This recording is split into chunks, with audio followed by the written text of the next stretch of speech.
My coverage of Computex 2023 is brought to you by G-Skill, Thermaltake, Cooler Master, and Gigabyte. Welcome back, everyone. In today's video, I'm going to be addressing one of the biggest problems with DIY gaming PC building that exists in the industry at large. You probably know what it is. Is it out-of-control thermals? Is it prices for graphics cards being out of the reach of all but the most wealthy among us? No. It is, of course, the existence of cables in our computers. We have all felt that deep sense of shame as you've plugged in your 24-pin and 8-pin power connectors, thinking to yourself, what if someone finds out that the components of my computer are connected together with cables? What possible solution could exist to hide those garish and unsightly connectors snaking their way through our computers like some sort of invasive coil of snakes and other gross stuff?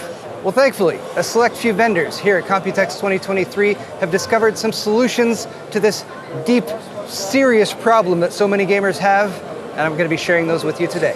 Our journey begins at ASUS, where the innovators have created this pair of products here in front of me.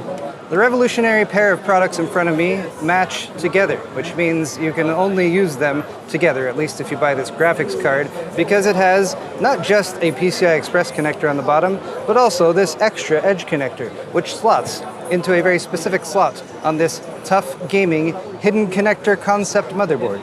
And that is where your power comes from. Because we all know that it's not about how much your graphics card costs, it's about how unsightly those power cables are that are plugged into it in the front. Look at this glorious system they have on display over here. Do you note the lack of cables? Isn't that way better?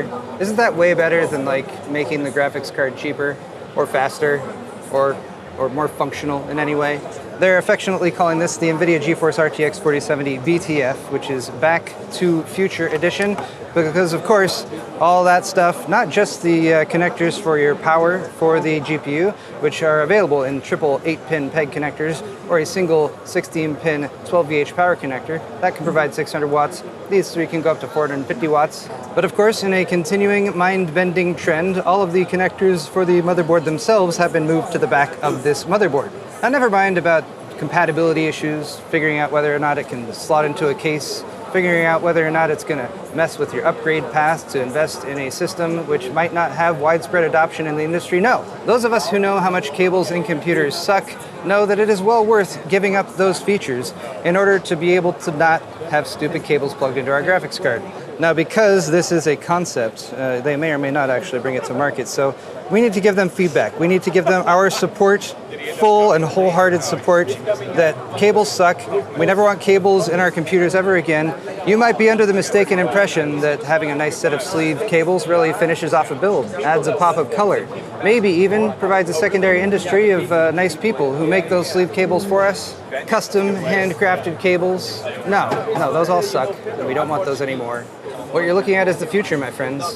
The future of PC building, and that future is cable-free. But it's not just ASUS who has boldly ventured down this path. There was also Gigabyte, of course. They've had Project Stealth.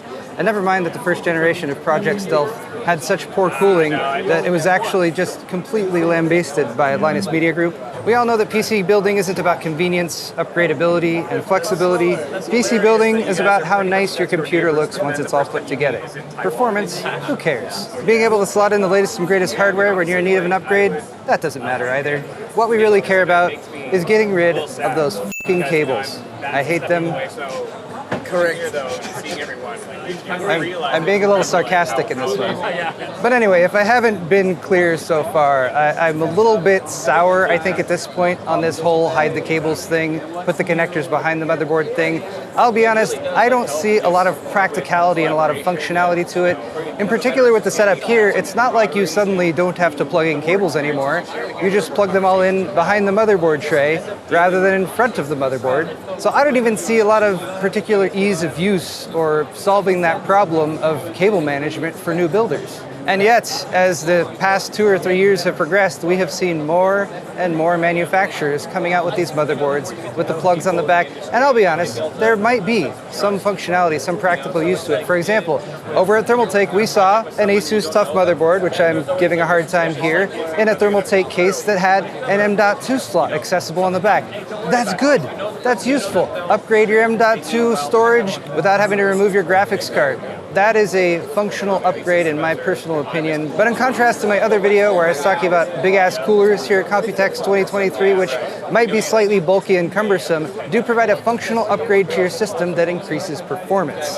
This whole hide the cables trend, I don't see where added performance is coming in. All I see is where more inconvenience is coming in for people who might want to upgrade down the line, especially when it comes to compatibility with cases, and even more so with the case of the BTF Back to Future hide the cables behind the back setup they have here at ASUS, not being able to slot your graphics card into a different motherboard if you need to switch it over. So I'm at MSI, they have the same thing here. They call it Project Zero. Now Gigabytes was called Project Stealth, but maybe you didn't know about Gigabytes because it was so stealthy that you never saw it. But Project Zero and Project Stealth are two code names for hiding the cables in the back of the motherboard tray. Let me know which of those names you think is cooler. That's probably one of the most effective and useful things you might get out of this video. In contrast to the ASUS solution, MSI has gone with an AMD setup for this board. So it's a B650M Project Zero motherboard, still being listed as a concept design. So there's still time. There's still time to let MSI know. I mean, I'm going pretty opinion-based in this particular video because it really is just something that I've seen a lot so far at Computex. And I guess the more I saw it, the more I was like, I'm not sure about the practicality of moving the connectors to the back of the motherboard. This motherboard, I mean, to give it credit, does have a pretty sleek look. It's got some nice brushed metal finish there on the front. So I suppose, yes, aesthetically, clean looking motherboard. Flip it over to the back and you can see all those connectors spaced probably in different locations than, say, ASUS's motherboards or Gigabyte's motherboard for doing this. And that's one of the problems. Unless there's some level of standardization between the motherboard manufacturers for where those connectors are on the back of the motherboard, you're going to have a very limited number of cases available to drop your motherboard into. And again, just going back to my history of PC building, I'm all about flexibility. I'm all about choosing the parts that you want to put into your system. And I find that this, for whatever aesthetic benefits it gives, limits the flexibility of the case you can use. And I suppose, at least with MSI, it's not limiting the graphics card and motherboard combination you can use. But oh my God, look at that. Look at that cable right there. There's still a cable in this build, just right there, taunting us. Look how hideous it is. Look how shameful it is right there in the front of the case. All right, obviously I'm joking just a little bit, but again, kind of the point, if the point really is to hide all the cables, well, you're not hiding all the cables still. You got some cables coming from the AIO over there, you got cable coming from the GPU, of course. And yet again, if you look at the back side of this case, you're not necessarily not suddenly having to plug in all of your cables to get your PC up and running. You're still having to do that. You're just routing everything back there behind the motherboard. And there again, you might run into limitations depending on the case you're using, how it's laid out, how much RGB you have going on in the case. We talked a little bit in the Corsair video, I should say a lot in the Corsair video about their work to sort of simplify their ecosystem in terms of RGB configuration and connecting up their wide variety of components that have RGB lighting. And there, Corsair is asking you to make a trade-off by investing in their proprietary system, which is not going to be as widely compatible. However, that is at least solving the problem of additional cables. It's reducing cable clutter, and it is simplifying the process of connecting up the cables. Moving the cables to the back of the motherboard, it doesn't simplify that process of plugging anything in. It just puts it in a different spot. And again, at the same time, limits the range of possible cases you can use with the hardware that you have selected and limits your upgrade path in the future. And so, in closing, how much do you guys hate cables? Do you hate them a lot?